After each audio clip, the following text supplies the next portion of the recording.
Hello.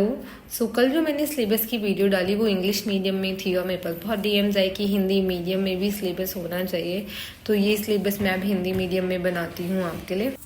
हम start करते हैं कि जो ये हमारा प्रश्न पत्र होता है, क्वेश्चन पेपर, वो होता है आपका 200 मार्क्स का, जिसका 2 घंटे का टाइम होता है। तो पहले आपके जो टॉपिक आ जाते हैं वो आते हैं राष्ट्रीय और अंतर्राष्ट्रीय महत्व की सामयिक घटनाएं, मीन्स वो नेशनल एंड इंटरनेशनल, ठीक है, राष्ट्रीय और अंतर्राष्ट्रीय, ठीक है। उसके बाद आता है भारत का इतिहास और भारतीय राष्ट्रीय आंदोलन। देखो, ये चाहते तो आपको लिख के दे सकते थे कि मतलब इंडिया की जो भी हिस्ट्री है, भारत का जो भी इतिहास है, लेकिन यहाँ पे स्पेशली क्या मेंशन है, भारतीय राष्ट्रीय आंदोलन।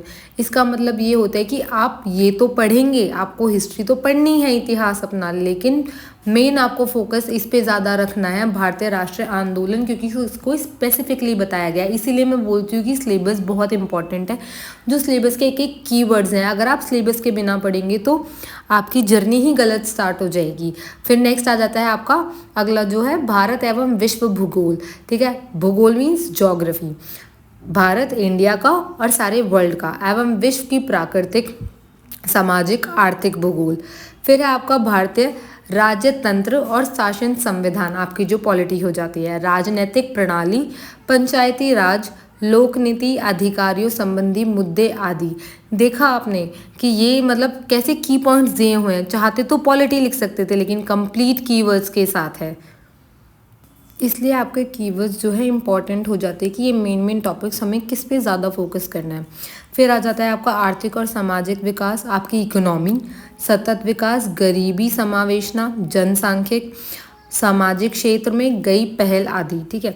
नेक्स्ट आ जाता है आपके पर्यावरण। देखो, ज्योग्राफी में भी ये इंक्लूड हो सकता था, आपके भूगोल में भी, लेकिन ये पर्यावरणीय परिस्थितियाँ, जैव विविधता और मौसम परिवर्तन संबंधी सामान्य मुद्दे, जिनके लिए विशेषज्ञता आवश्यक नहीं है। मतलब ऐसा नहीं है कि आप ग्रेजुएशन होना है आपको इन सब्जेक्ट्स में, लेकिन बेसिक नॉलेज इन सब की होनी चाहिए। और आपका सामान्य विज्ञान, that is your general science, ये है पेपर 1।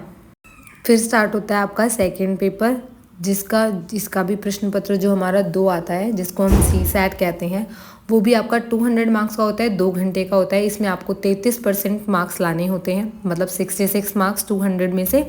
तो ये एक इम्पॉर्टेंट पेपर है। अगर आप ये क्वालिफाई नहीं करोगे तो आपका GS का पेपर चेक नहीं होगा।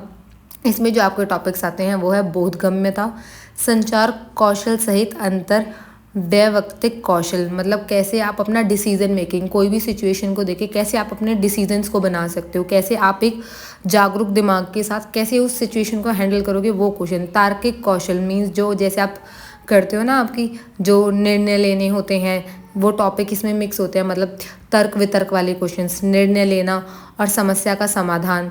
सामान्य मानसिक योग्यता मीन्स जो आप करते हो ना मैथ्स के नॉर्मल पेपर की, कितने हम स्क्वायर्स बना सकते हैं अगर हम इस पेपर को टर्न करें, अगर हम मिरर रख दे तो इसका कैसी इमेज बनेगी, ये वाले क्वेश्चंस। फिर आधारभूत संख्यन, मतलब संख्याएं और अनेक, ये है आपका गणित, ठीक है, जो आपका 10वीं तक ही आता है। तो ये है आपके पेपर 2 का सिलेबस। इसमें जो ये है बोधगम्यता, इसमें अगर आप अपना न्यूज़पेपर अच्छे से पढ़ के रखते हैं तो ये आपका सॉल्व हो जाता है उससे। आप हिंदी पढ़ें, अगर आप हिंदी मीडियम से हैं तो अच्छे से आप ये सॉल्व कर पाएंगे ये क्वेश्चंस। तो ये था आपका total syllabus in Hindi medium. Thank you so much. Next video के लिए सब्सक्राइब। तो नेक्स्ट हिंदी मीडियम में मैं कल डालूंगी, इंग्लिश मीडियम वालों के लिए मैं आज डाल दूंगी मेंस का सिलेबस रात के 10 बजे तक, ठीक है। लेकिन वो भी मैं मतलब एक एक पेपर लेके चलेंगे, ताकि हमें ये रटा हुआ होना चाहिए सिलेबस बहुत मोस्ट इंपॉर्टेंट चीज़ है, सबसे पहला स्टेप है एग्जाम की तरफ बढ़ने का।